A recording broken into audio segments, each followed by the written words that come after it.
નમસ્કાર, કેટીવી વિશે સાથે હું જયમિની સમાચારની શરૂઆત કરીશું ગીર સોમનાથથી। ગીર સોમનાથ જિલ્લાના કોડીનાર અને આસપાસના વિસ્તારોમાં ઉત્તરાયણ પર્વ ધામધૂમથી ઉજવાતા હોવાથી અહીં પતંગ ઉડાડવાનું પરંપરાગત રીતે ટાળવામાં આવે છે। કારણ એ છે કે આ સમયે વિસ્તારોમાં મોટી સંખ્યામાં વિદેશી અને સ્થાનિક પક્ષીઓનું આગમન થાય છે અને પાક હજુ ખેતરમાં હોય છે, જે ઉત્તરાયણ દરમિયાન પતંગ ચગાવવાથી પક્ષીઓ ઘાયલ થવાની શક્યતા રહે છે। જે ગીરમાં વસતા લોકો પ્રકૃતિ અને પક્ષીઓ પ્રત્યે અતિ જાગૃત છે અને તહેવાર દરમિયાન દાન પુણ્ય અને ઉજવણી કેન્દ્રિત રહે છે, જેમાં અનાજ, લાડુ અને મમરાનું વિતરણ થાય છે, જેથી પક્ષીઓ માટે સુરક્ષા અને પોષણનું પણ આયોજન થાય છે। જે કોડીનાર જિલ્લામાં ઉત્તરાયણમાં પતંગ ચગાવવામાં નથી આવતા, જે વિદેશી અને સ્થાનિક પક્ષીઓ માટે સુરક્ષિત વાતાવરણ સર્જવામાં આવ્યું છે, જેમાં દાન પુણ્યની પરંપરામાં અનાજ, લાડુ અને મમરાનું વિતરણ કરવામાં આવે છે, જે ગીર સોમનાથમાં પ્રકૃતિ અને પક્ષીઓ માટે આ જાગૃતિ પરંપરા મુજબ ચાલુ રાખવામાં આવી છે।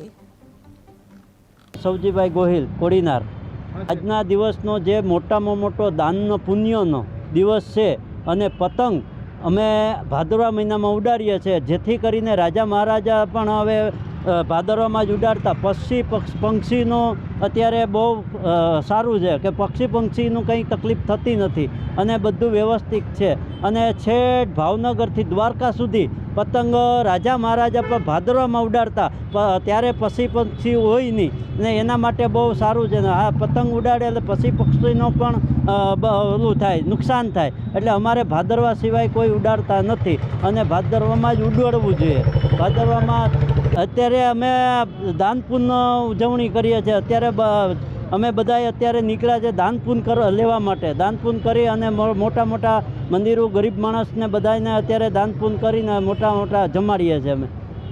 આજનો દિવસ બહુ ઉત્તમ કહેવામાં આવે છે, કેમ કે આજે મકર રાશિમાં સૂર્ય પ્રવેશ કરે છે અને ભગવાન કહે એટલે મકર રાશિનું એટલે મકર રાશિ પર્વ કહેવામાં આવે છે।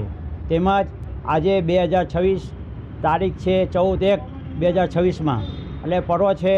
આજનો દિવસ એટલો ઉત્તમ છે કે 3 સંગમ થાય છે, કેમ કે આજે 11 છે, તેમજ પાછો બુધનું કલયુગના દેવ બુધ છે નો વાર છે, એટલે આજનો દિવસ બહુ પર્વ દાન પણ કરવા માટે બહુ ઉત્તમ છે। જેને કોડીનાર તાલુકામાં કોઈ દિવસ પતંગ ઉછે છે, પણ આપણે ભાદરવામાં ઉડે છે। આપણે આ પતંગ મહિનામાં મકર સંક્રાંતિમાં પર્વ પતંગ ઉડતા નથી, પણ ભાદરવામાં પતંગ ઉડે છે। પતંગ ઉડાડવા ન જોઈએ, કેમ કે પતંગ ઉડાડવાથી આપણે કુદરતી પશુ પક્ષીઓને બધા હાનિ થાય છે, પગોમાં ભરાય છે અને રોગ ઓલું થાય છે। માટે માનવતા એવું છે કે પતંગ ઉડાડવો નહીં અને પશુ પક્ષીને આપણે રક્ષા કરવી પડે, એવું બધું મારું માનવાનું છે। એટલે બને ત્યાં સુધી કોઈ પતંગ ન ઉડે, પણ અમારે કોડીનારમાં તો પતંગ ઉડતા જ નથી। અહીંયા આપણે ભાદરમાં ઉડે છે, એ પણ રવિવારે એકાદ ઉડે છે, બાકી ઉડતા નથી જાજા પતંગો બધા।